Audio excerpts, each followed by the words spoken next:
మహిమ కలుగును గాక. హల్లెలూయా, హల్లెలూయా. ఈ రాత్రికాల సమయంలో కొద్ది నిమిషాలు దేవుని యొక్క వాక్యాన్ని మనం ధ్యానం చేసుకుందాం.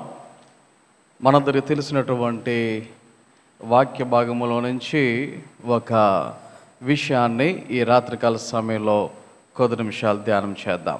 మత్తయి సువార్త 6వ అధ్యాయము, మత్తయి సువార్త 6వ అధ్యాయము 11వ వచనం చదువుకుందాం.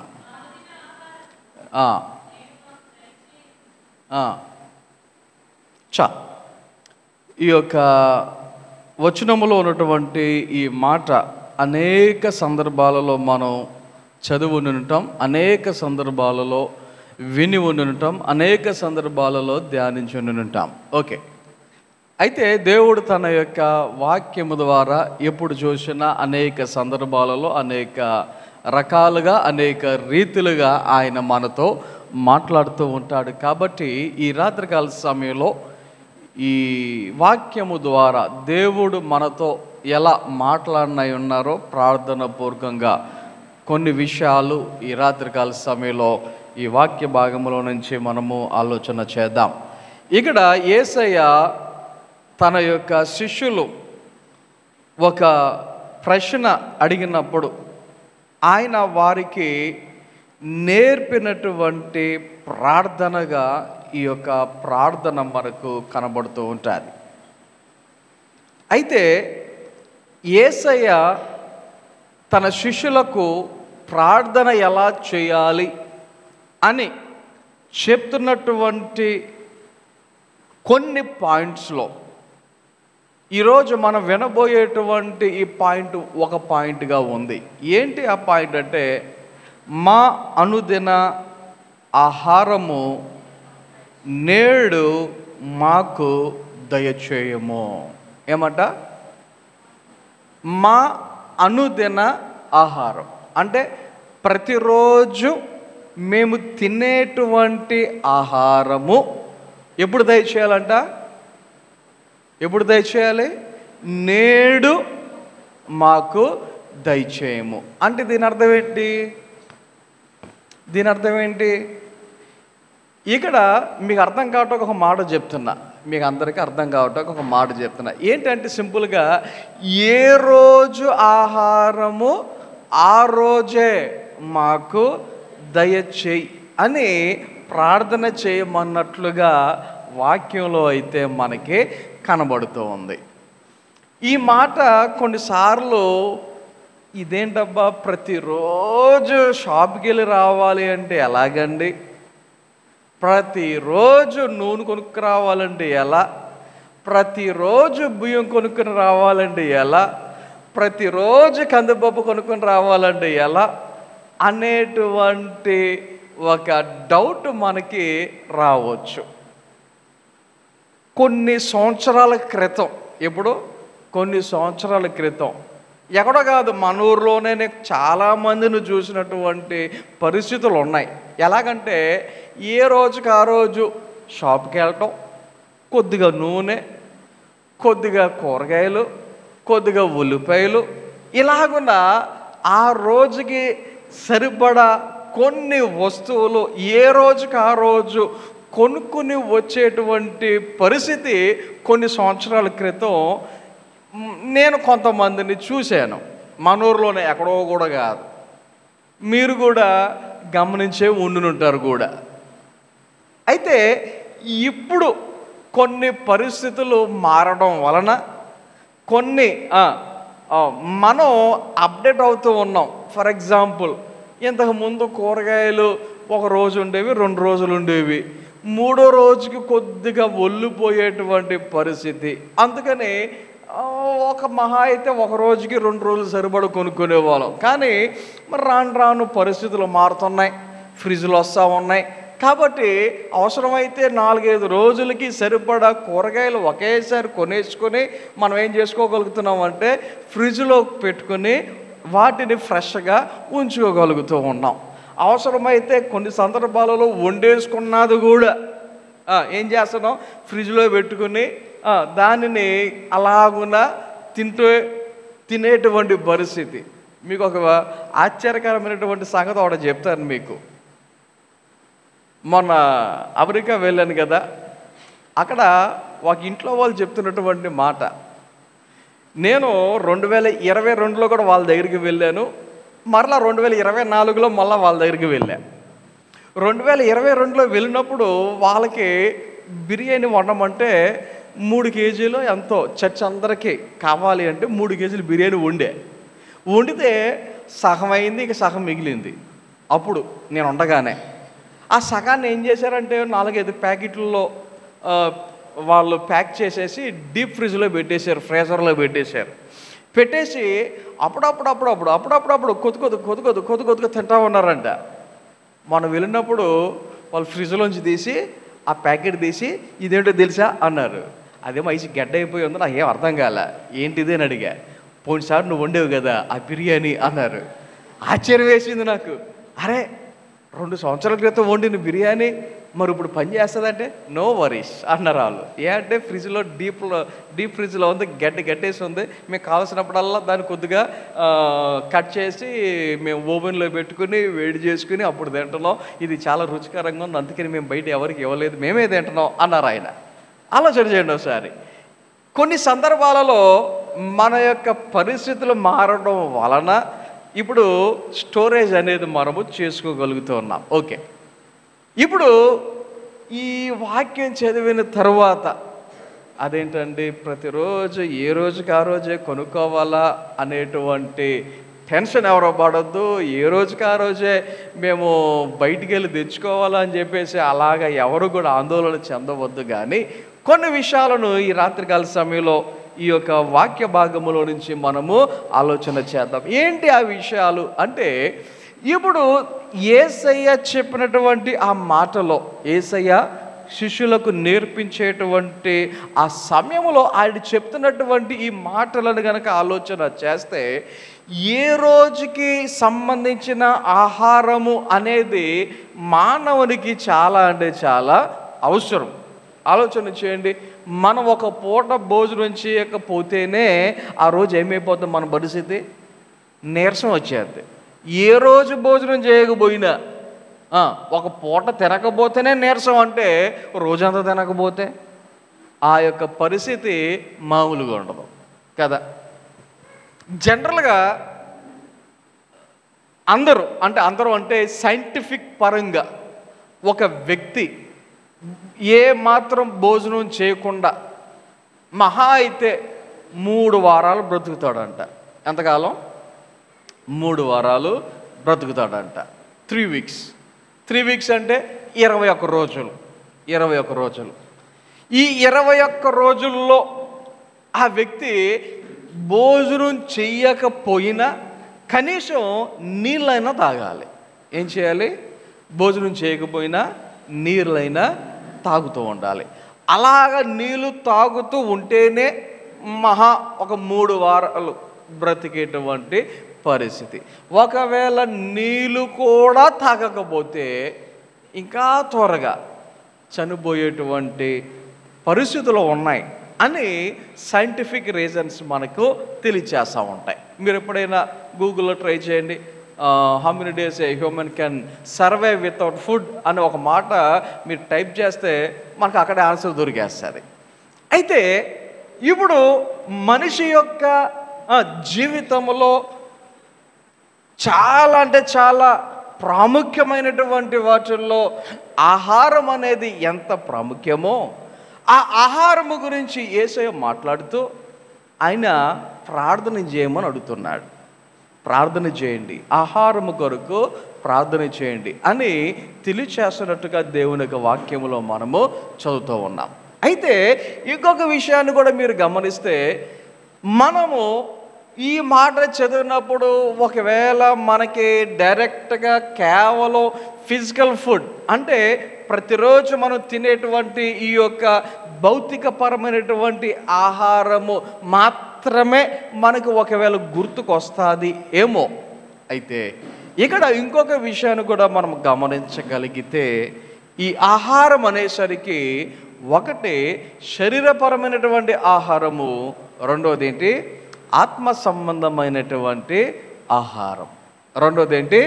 ఆత్మ సంబంధమైనటువంటి ఆహారం. ఎందుకంటే ఒక శరీరము జీవించాలి అంటే ఈ శరీరానికి సంబంధించి ఈ శరీరపరమైనటువంటి ఆహారము ఎంత ప్రాముఖ్యమో, అలాగే మన యొక్క ఆత్మీయ జీవితంలో మనము ఆత్మీయముగా జీవించాలి అంటే మన యొక్క ఆత్మీయ జీవితానికి ఏది అవసరం?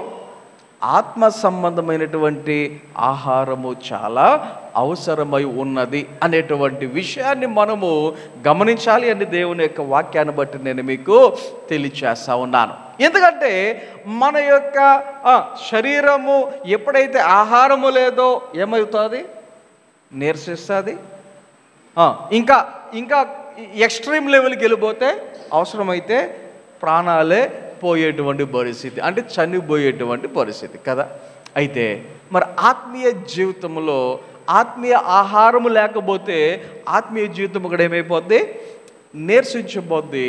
ఆత్మీయ ఆహారమే లేకపోతే ఆత్మీయ జీవితంలో కూడా మనము చచ్చిన వారినటువంటి పరిస్థితులు ఉంటాయి అని వాక్యాన్ని బట్టి మనము గమనించవలసిన వారమై ఉన్నాం. యేసయ్య కొన్ని 2 అధ్యాయాల ముందు ఆయన ఒక మాట, ఆయన మరి శోధనల కొండ మీద శోధింపబడుతూ ఉన్నప్పుడు దేవుని యొక్క వాక్యములో మత్తయి సువార్త 4వ అధ్యాయములో కనుక మనం చదివితే అక్కడ సాతానుగాడు యేసయ్య దగ్గరకు వచ్చి, నీవు దేవుని కుమారుడు అయితే ఈ రాళ్ళను రొట్టెలుగా చేసుకున్నట్లుగా నువ్వు ఆజ్ఞాపించుకొని తినొచ్చు కదా అని మాట్లాడుతున్నట్టు సందర్భము వాక్యములో మనము చూసాం 3వ వచనంలో.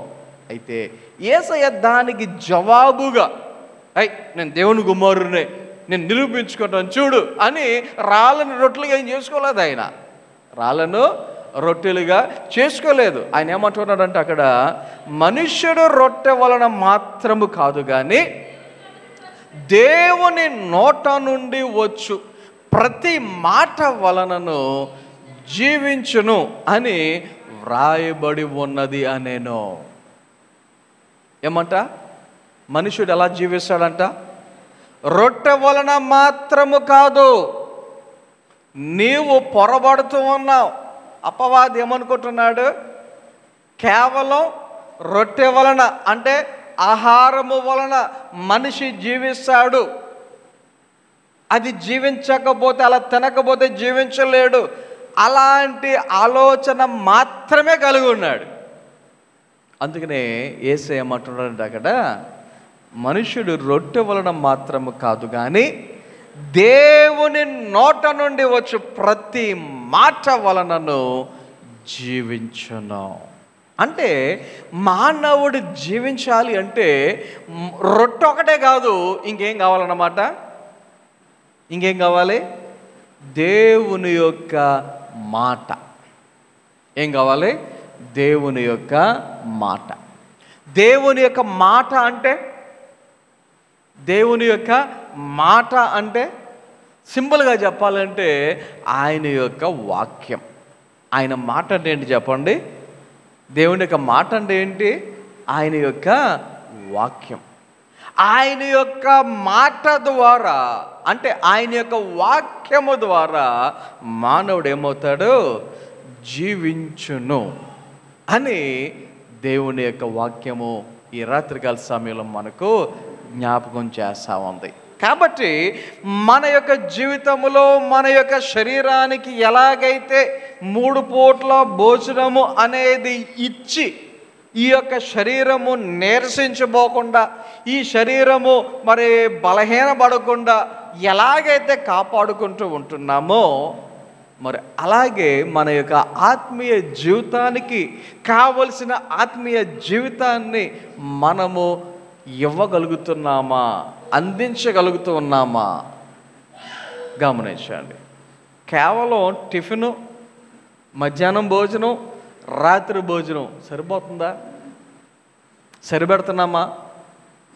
మధ్య మధ్యలో టీ కాఫీలు, మధ్య మధ్యలో పాలు లేక మజ్జిగ, ఇవన్నీ కాకుండా మరలా మధ్య మధ్యలో స్నాక్స్, బజ్జీలోనో లేకపోతే పకోడీలోనో లేక రకరకాలుగా నూడిల్స్ అని కొంతమంది, ఫ్రైడ్ రైస్ అని కొంతమంది, పిజ్జాలు, బర్గర్లు, ఇలాగున ఏంటి 3 పూటలు తినేది కాకుండా చాక్లెట్లు, బిస్కెట్లు, ఐస్ క్రీములు, అవునా?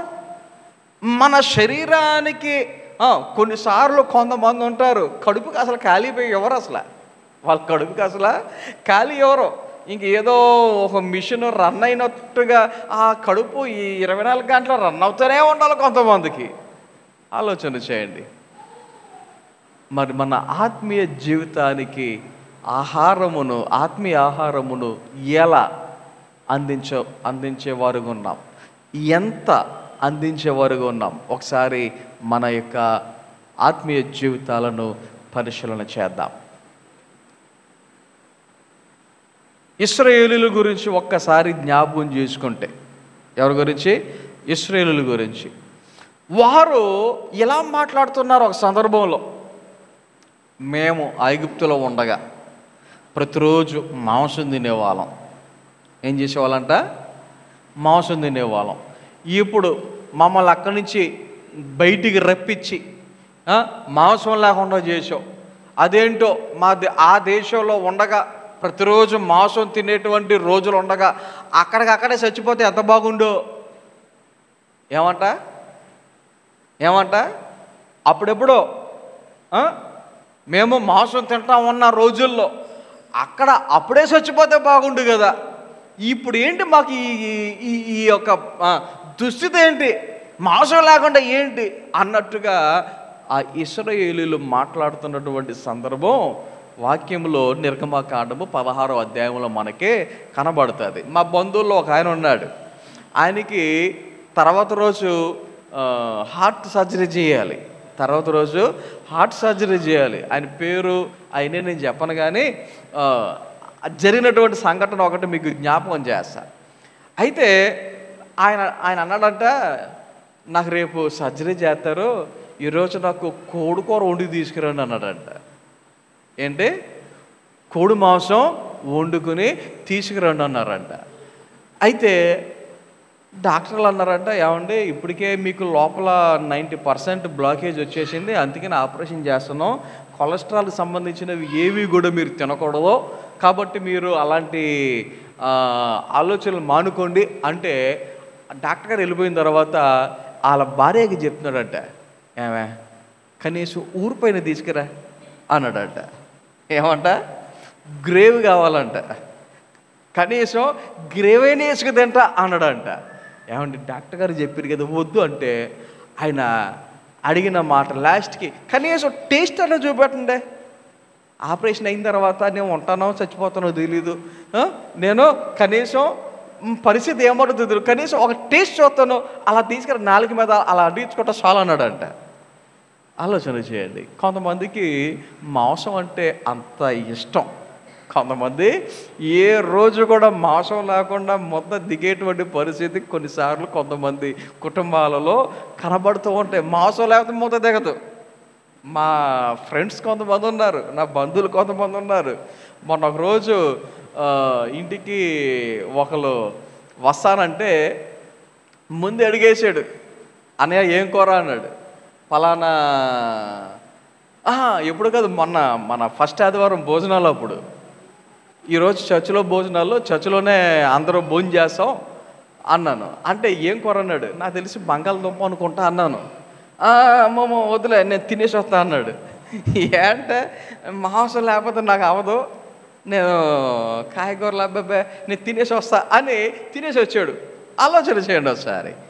ఇశ్రాయేలీయులు వాళ్ళు ఏమనుకుంటున్నారో తెలుసా? చదవండి ఒకసారి ఆ మాట. నిర్గమకాండములో 16వ అధ్యాయంలో చదివితే అక్కడ ఎంత డైరెక్ట్గా వారు ఆ మాట మాట్లాడుతున్నారో ఒకసారి నేను మీకు ఆ మాటను చూపిస్తాను. 3వ వచనం. ఇశ్రాయేలీయులు మేము మాంసము వండుకొని కొండల యొద్ద కూర్చుండి తృప్తిగా ఆహారము తినినప్పుడు యెహోవా వలన ఎలా చావకపోతేమి. చూడండి ఒకసారి వాళ్ళ మాటలు ఎలాగోనే గమనించండి. ఎప్పుడు సావలేదంట వండుకున్న దగ్గరే, ఆ కొండల దగ్గరే మేము కూర్చొని మాంసం తింటూ ఉన్నప్పుడు అక్కడే చంపేస్తే ఎంత బాగుండు మమ్మల్ని. ఇప్పుడు మాంసం లేక చచ్చిపోతున్నాం అన్నట్టుగా వారు మాట్లాడుతూ ఉన్నారు. సరే, మొత్తానికి వాళ్ళ యొక్క పరిస్థితిని దేవుడు కూడా అర్థం చేసుకున్నాడు. అర్థం చేసుకుని వాళ్ళకి ప్రతిరోజు దేవుడు నేను ఆహారాన్ని ఇస్తాను మీకు, మీరు ప్రతిరోజు భోజనం చేయండి అని దేవుడు మన్నాను వారి కొరకు ప్రత్యేకముగా కురిపించినట్టుగా మనందరికీ తెలుసు. 15వ వచనం నుంచి అవన్నీ చదువుకుంటూ వెళ్తే ఈ విషయాలన్నీ మనకు అక్కడ కనబడుతూ ఉంటాయి. అయితే ఈ యొక్క మన్నాను వారు భోజనం చేసేటప్పుడు వారు ఎలా దానిని తీసుకోవాలి, ఎలా సమకూర్చుకోవాలి అనేటువంటి విషయాలు కూడా దేవుడు వారికి తెలియజేశాడు. ఎలాగా? ఏ రోజుకి సరిపడా ఆహారాన్ని ఆ రోజుకి సరిపడా మాత్రమే వీరేం చేయాలంట? సమకూర్చుకోవాలి. అయితే ఇశ్రాయేలీయులు మోషే చెప్పిన మాట ప్రకారంగా కొంతమంది అలాగే సమకూర్చుకున్నారు. ఏ రోజుకి సరిపడా ఆ రోజే సమకూర్చుకున్నారు, బాగానే ఉంది. కానీ కొంతమంది ఉంటారు చెప్పిన మాట ఎప్పుడు వినరు. కొంతమందికి చెప్పితే అలాగే ఎందుకు చేయాలి అన్నట్టుగా కొంతమంది ఆలోచన చేసి వారు చెప్పినట్టు చేయరు. వాళ్ళు సొంతంగా నిర్ణయాలు తీసుకొని ఆ ప్రకారంగా చేసేవాళ్ళు చాలామంది కనబడుతూ ఉంటారు. గమనించండి, ఇప్పుడు ఈ మన్నా విషయంలో నేను ఈరోజే ఎందుకు సమకూర్చుకోవాలి, నేను సమకూర్చుకోను అంటే ఆ రోజు వాళ్ళకి ఏముండదో? ఆహారం ఉండదు. 1. 2, ఇంతే ఎందుకు సమకూర్చుకోవాలి, నాకు ఇంకా కావాలి అని నేను దాచుకుని మరీ తింటా అన్నట్టుగా ఒకవేళ ఎక్కువ సమకూర్చుకుంటే ఏమయ్యేదంట? అక్కడ వాక్యంలో మనం చదువుకుంటూ వెళ్తే ఆ యొక్క ఆహారము సమకూర్చుకొనగా మిగిలినది ఏమయ్యేది అంటే 20వ వచనంలో కనబడుతుంది, ఉదయం వరకు దానిలో కొంచెము మిగుల్చుకొనగా అది పురుగు పట్టి కంపు కొట్టెను అని ఉంది. ఏమైందట? కంపు కొడితే వేరే పరిస్థితి. కంపుతో పాటు ఏముండేదంట? పురుగు కూడా పట్టేసేదంట. ఎంత భయంకరమైన పరిస్థితితో ఆలోచన చేయండి. ఇక్కడ ఇంకొక విచిత్రం ఉంది. ఏంటి అది అంటే, మొదటి 5 రోజులు నెక్స్ట్ డేకి ఉదయాన్నే ఏమైపోయేది? పురుగు పట్టి కంపు కొట్టేది. కానీ విశ్రాంతి దినానికి ముందు రోజు ఏదైతే ఉందో ఆ రోజు సమకూర్చుకున్నప్పుడు దేవుడు వాళ్ళకి ఒక స్పెషల్ బెనిఫిట్ ఇచ్చాడు. ఏంటి అంటే, ఆ రోజు మాత్రం డబుల్ పోర్షన్ తీసుకోవచ్చు, అంటే 2 ఆహారాన్ని తీసుకోవచ్చు. ఆ రోజు తీసుకున్నప్పుడు నెక్స్ట్ డే మాత్రం అది ఏమయ్యేది కాదు? పురుగు పట్టేది కాదు, కంపు కొట్టేది కాదు. ఆలోచన చేయండి. దేవుడు ఇశ్రాయేలీయులకు ఒకటి నేర్పించాడు. ఏంటి అంటే, ఏ రోజు ఆహారము ఆ రోజు వారికి దేవుడు అందించేటట్లుగా, ఏ రోజు ఆహారము ఆ రోజు దేవుడు వారికి అనుగ్రహించేవాడు. గమనించండి, అలాగున వారు ఆ యొక్క రోజు నుండి మరి ఇశ్రాయేలీయులు వాగ్దానం చేయబడిన ప్రాంతానికి వెళ్ళేటంత వరకు దేవుడు వారిని ఏం చేసుకుంటూ వచ్చాడు? పోషిస్తూ వచ్చినట్లుగా వాక్యంలో మనకి కనబడుతుంది. ఏ రోజుకి ఆ రోజే. అందుకనే దేవుని యొక్క వాక్యంలో ఇదే మత్తయి సువార్త 6వ అధ్యాయంలో కనుక మనం గమనిస్తే అక్కడ ఒక మాట 26వ వచనంలో చూడండి ఏమంటుందో, ఆకాశ పక్షులను చూడుడి, అవి విత్తవు, కోయవు, కోట్లలో కూర్చుకొనవు, అయినను మీ పరలోకపు తండ్రి వాటిని పోషించుచున్నాడు, మీరు వాటి కంటే బహుశ్రేష్ఠులు కారా. ఎవరిని చూడమంటున్నాడు? ఆకాశ పక్షులను చూడుడి. పక్షులను చూడండి. ప్రతిరోజు వాటికి సంబంధించిన ఆహారము అవి ఏం చేస్తూ ఉన్నాయి? భుజిస్తూ ఉన్నాయి. మా ఇంట్లో కొన్ని పావురాలు పెరుగుతున్నాయి, మేము పెంచుతున్నాం. ఇంచుమించు 8 ఉన్నాయి ప్రస్తుతం. అయితే బయట పావురాలు అవి ఎక్కడ ఉన్నాయో తెలియదు నాకు. అవి ఎవరు పెంచుకుంటున్నారో లేకపోతే బయట చెట్ల మీద పెరుగుతున్నాయో కూడా తెలియదు నాకు. ప్రతిరోజు ఉదయాన్నే వచ్చేస్తాయి మా ఇంటికి. మా ఈ 8 పావురాలు అన్నాను కదా, బయట నుంచి 9, 10 వస్తాయి. వచ్చి ఈ పావురాల కోసం ఏ ఫుడ్ అయితే మేము పెడుతున్నామో ఆ ఫుడ్ అంతా ఇవి తినేసి వెళ్ళిపోతాయి. మళ్ళీ సాయంత్రం వచ్చేస్తాయి, కరెక్ట్గా టైంకి వచ్చేస్తాయి. 4, 4:30 కల్లా వచ్చేస్తాయి. మరలా ఫుడ్ వేయాలి, ఆ ఫుడ్ అంతా తినేసి మళ్ళీ వెళ్ళిపోతాయి. మరలా తర్వాత రోజు ఉదయాన్నే 7:30 ఆ టైంకి వచ్చేస్తాయి. ఆలోచన చేయండి. ఇంకా సర్లే పోనీలే అని చెప్పి వాటికి కూడా మేము ఏం చేస్తున్నామంటే ఆహారాన్ని అందిస్తూ ఉన్నాం, పెడతా ఉన్నాం. అవి ప్రతిరోజు తింటూ ఉన్నాయి. గమనించండి ఒకసారి. ఇప్పుడు ఈ యొక్క ఆకాశ పక్షులు ఏవి చూసినా, ప్రపంచంలో ఎక్కడ చూసినా, కొంతమంది పెంచేవారు పోషిస్తారు కానీ పెంచనే ఉంటాయి. కానీ వాటిని అన్నిటినీ దేవుడు ఏం చేస్తున్నాడు? ప్రతిరోజు ఏదో ఒక రీతిగా వాటిని పోషిస్తూనే ఉన్నాడు. అయితే ఆయన ఏమంటున్నాడంటే, మీరు వాటికంటే బహు శ్రేష్టమైనటువంటి వారు, వాటినే పోషించేటువంటి దేవుడు మిమ్ములను పోషించడా అన్నట్టుగా దేవుని యొక్క వాక్యాన్ని బట్టి మనము అర్థం చేసుకోవలసిన వారమై ఉన్నాం. ఆయన పోషించేటువంటి విధానం మనము రాజుల మొదటి గ్రంథము 17వ అధ్యాయంలో చదివితే అక్కడ 2 సందర్భాలు కనబడుతూ ఉంటాయి. అక్కడ 2 సందర్భాలు కనబడుతూ ఉంటాయి.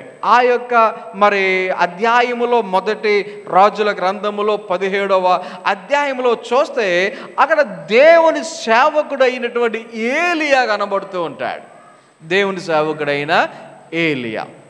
ఈ ఏలియా దేవుని చేత ఎలా పోషింపబడ్డాడో మనం గమనించగలిగితే, మొదటిసారి మరి అక్కడ 6వ వచనములో చదివితే దేవుడు ఎలా పోషించాడంట? కాకుల ద్వారా ప్రతిరోజు ఏమేమి పంపించేవాడు? 1 మాంసం, 2 రొట్టె.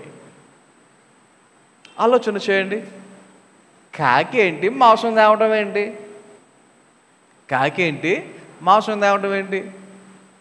మీరు ఇంటి దగ్గర ఎప్పుడైనా చికెన్ వండుకునేటప్పుడు ఆ వండుకునే ముందు చేసేటువంటి క్లీనింగ్ ప్రాసెస్లో ఏదైనా చిన్న చిన్న పేగులు కానీ లేకపోతే బోర కానీ లేకపోతే స్కిన్ కానీ అలా పాడేశారు అనుకోండి, పాడేసింది కింద పడిందో లేదో కాకి వచ్చి లటకం పట్టుకుపోద్ది. అవునా? అసలు భయపడదు. అది మాంసం ఎత్తుకుని పోవటం కాదు, అసలు భయపడదు. కొన్నిసార్లు మీరు చక్కగా కడిగి శుభ్రం చేసుకుని దాకలో వేసి పొయ్యి దగ్గర పెట్టుకుని లోపలికి వెళ్ళి ఏదైనా ఉల్లిపోయో లేకపోతే పచ్చిమిరకాయో ఏదైనా తెచ్చుకోవడానికి ఇంట్లోకి వెళ్ళి వచ్చేసరికి కొన్నిసార్లు కాకులు ఏం చేస్తాయి తెలుసా? మూతలు కూడా తన్నేసి తోసేసి లోపల ఉన్న అసలైన మొక్కలు పట్టుకుపోతూ ఉంటాయి. కాకులు బుద్ధి అలాంటి బుద్ధి. అందుకనే కాకి బుద్ధి అంటారు. మంచి బుద్ధి కాదు అది. కాకి బుద్ధి అంటే మంచి బుద్ధి కాదు, ఎత్తుకుపోయే స్వభావం కాకి బుద్ధి అంటే. 1. 2, ఇంకొక విషయాన్ని కనుక మీరు ఆలోచన చేస్తే, దేవుడు లేవి కాండములో ఆయన కొన్ని విషయాలను పాత నిబంధన గ్రంథములో ధర్మశాస్త్ర ప్రకారముగా ఇశ్రాయేలీయులకు ఇచ్చినటువంటి కొన్ని రూల్స్ అండ్ రెగ్యులేషన్స్ ప్రకారముగా కొన్ని తినే మాంసాలు చెప్పాడు, కొన్ని తినకూడని మాంసాలు చెప్పాడు, కొన్ని తినే పక్షులు చెప్పాడు, కొన్ని తినకూడని పక్షులు చెప్పాడు.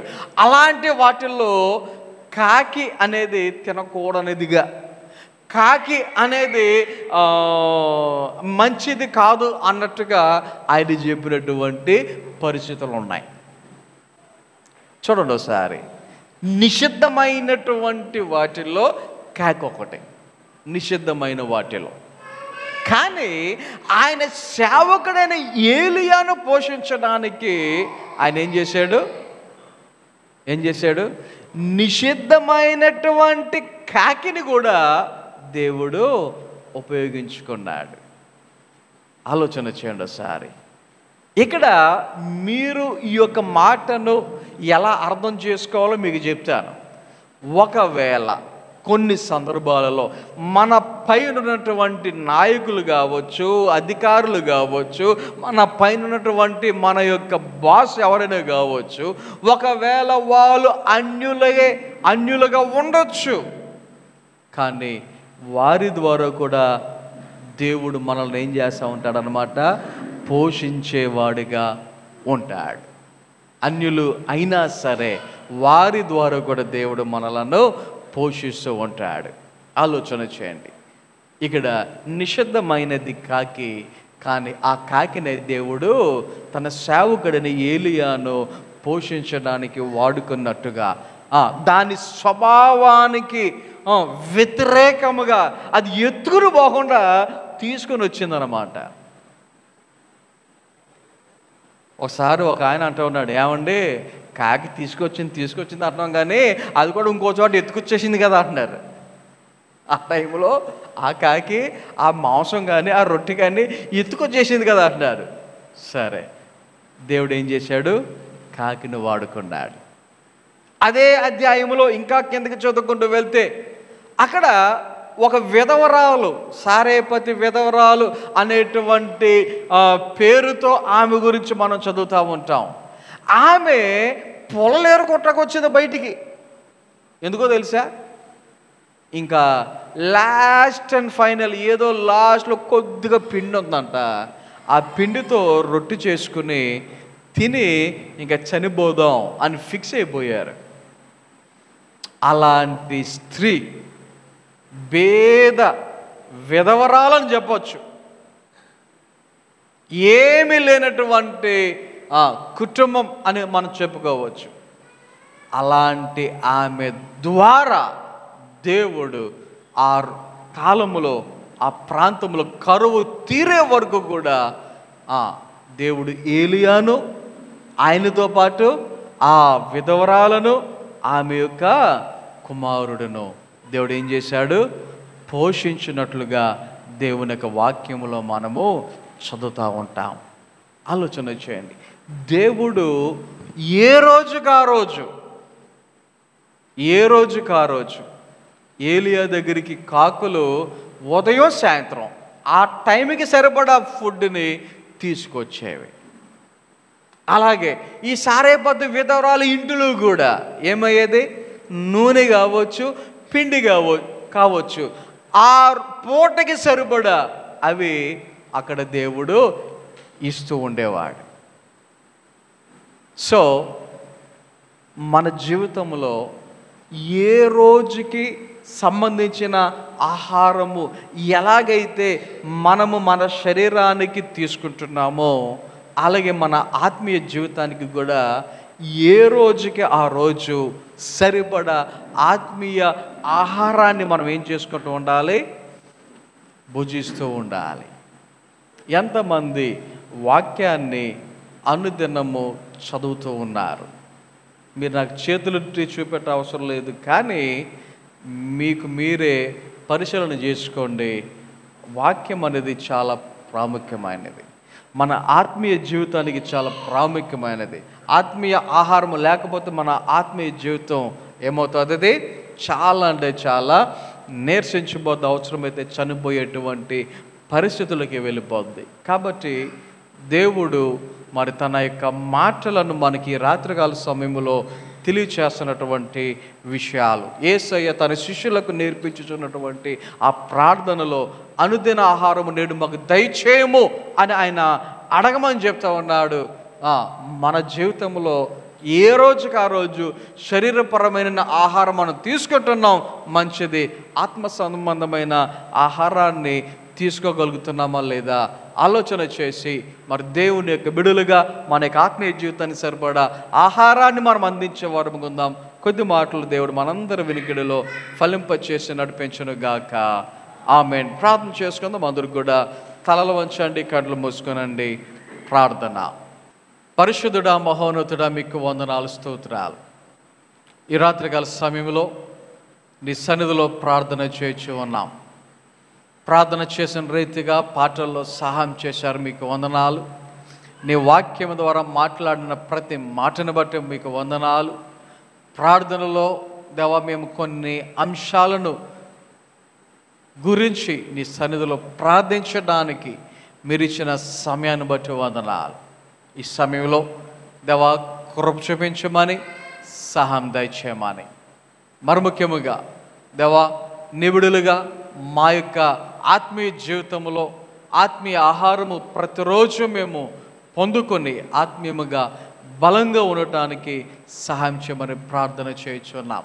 అలాగే ఈ రాత్రికాల సమయంలో దేవా నీ సన్నిధి విడిచి మా గృహాలకు వెళ్ళిచి ఉండగా నీ మెండైన దీవెనలతో ఆశీర్వాదములతో నింపమాని రేపు నీ సన్నిధికి మేమందరము దేవా సిద్ధపడి నీ సన్నిధికి వచ్చి ఆత్మతో సత్యముతో నిన్ను ఆరాధించడానికి కృప చూపించి నడిపించమని యేసు నామమున ప్రార్థన చేయొచ్చు ఉన్నాము తండ్రి.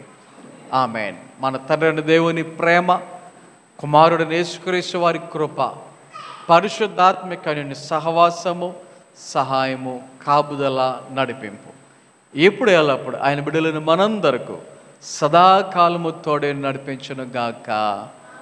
ఆమేన్.